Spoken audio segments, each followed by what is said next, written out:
So hello everyone, welcome to my another video. So I will be discussing some questions in this video. So let's start.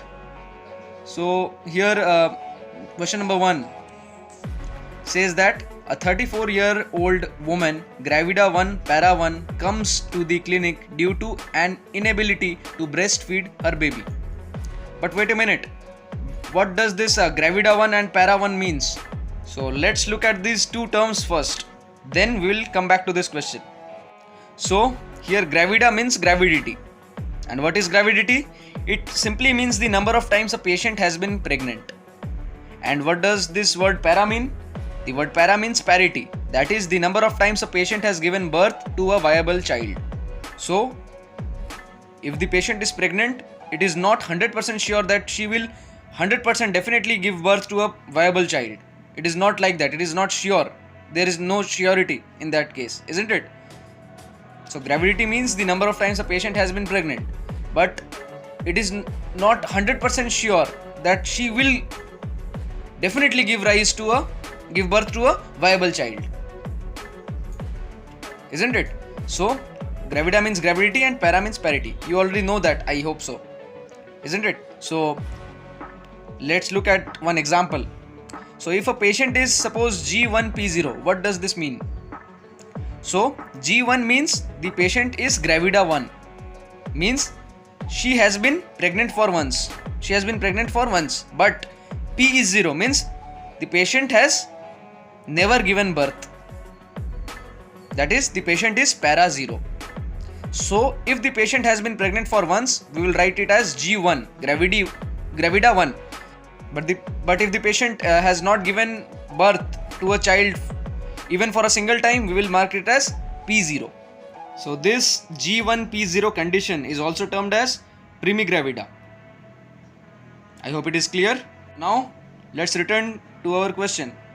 So the question is right before our eyes. Let's study it. Let's try to solve it. So I will request you that please don't be panic stricken by seeing such a long question. It is very easy.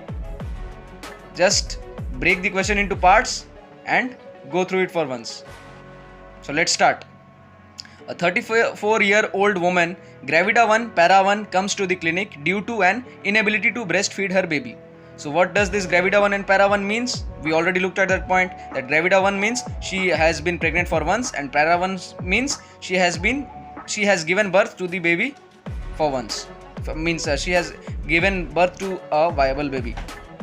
She had a spontaneous vaginal delivery of a healthy newborn at full term 3 weeks ago. Then the labor was complicated by postpartum hemorrhage secondary to retained products of conception, and she required transfusion with 3 units of packed RBCs. She has been using formula for feeding as her milk never came in. Review of systems is significant for increased fatigue over the same period, which she attributes to lack of sleep. Temperature is around 36.5 degrees centigrade. Pulse is around 102 beats per minute, and the BP, blood pressure, is around 92 by 76 mmHg. The physical examination reveals cool, dry skin. Which of the following is the most likely cause of this patient's condition?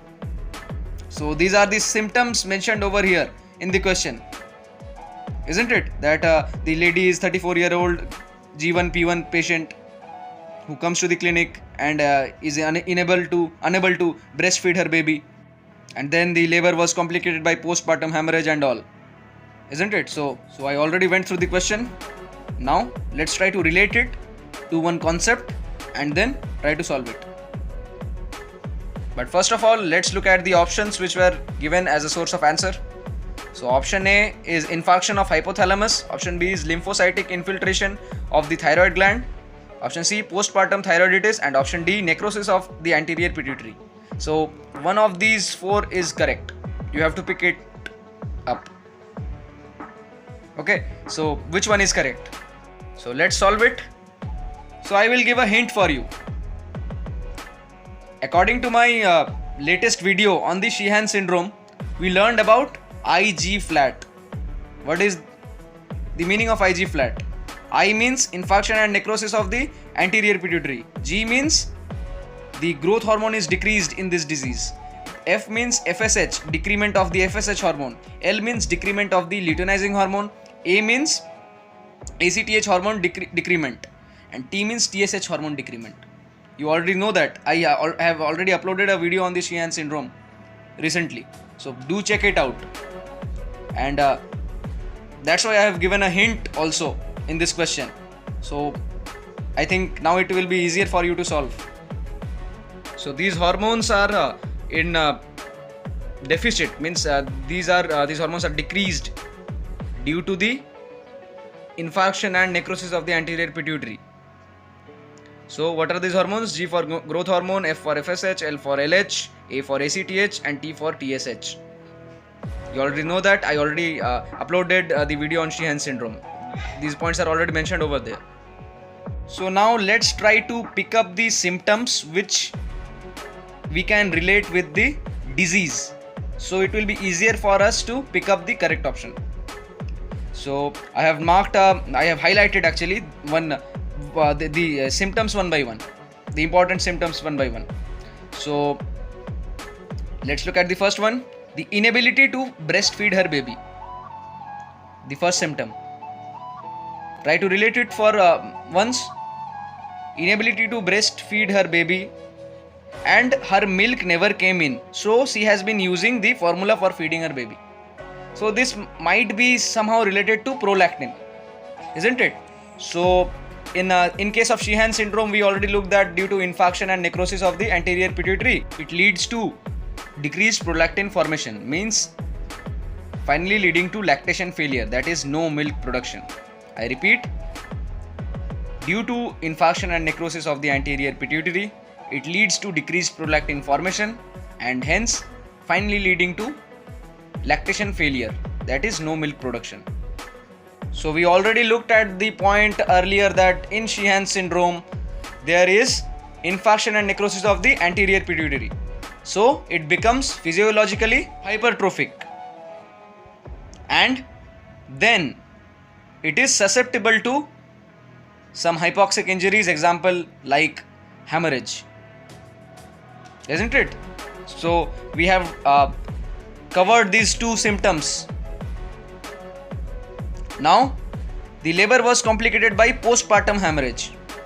So hemorrhage somehow related to the SHEEHAN syndrome, as the necrosis of the anterior pituitary, then it becomes physiologically hypertrophic and then susceptible to hypoxic injuries like hemorrhage. So these three symptoms are related to SHEEHAN syndrome, isn't it? So we are heading towards our goal gradually. Then let's try to figure out the fourth symptom. So I have marked it over here that review of systems is significant for increased fatigue over the same period. So increased fatigue somehow related to the less production of TSH, thyroid stimulating hormone. We already know that due to less production of TSH, increased fatigue is the result of it. And somehow related to the infarction of the anterior pituitary, as the infarction and necrosis of anterior pituitary leads to decrement in the production of TSH2. So decreased TSH production leads to increased fatigue over here.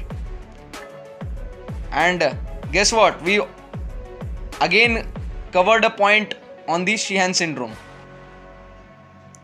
So we are way closer to our destination. Now let's try to figure out one more point. And see, I have marked it over here that blood pressure is around 92 by 76 mmHg.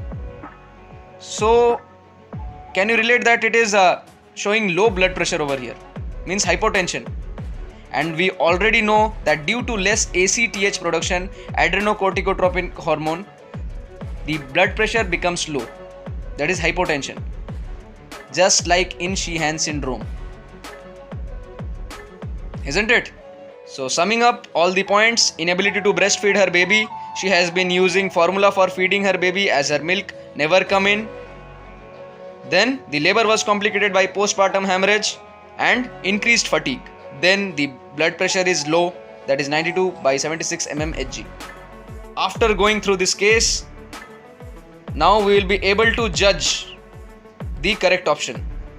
Coming back to the options: option A, infarction of hypothalamus; option B, lymphocytic infiltration of the thyroid gland; option C, postpartum thyroiditis; and option D, necrosis of anterior pituitary.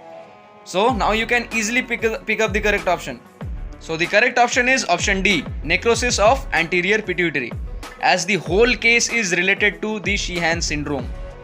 It is a case study of SHEEHAN syndrome, which includes the infarction and necrosis of the anterior pituitary. So I hope you enjoyed this question. Please go through this question for once again, and please let me know in the comment section if it is clear to you. I hope this was helpful. So I will be uploading one more question on the SHEEHAN syndrome tomorrow. So take your own time, go through this question for once, and if you like the video, please share it to your friends. And if you are new to my channel, please do subscribe to the Encephalon here.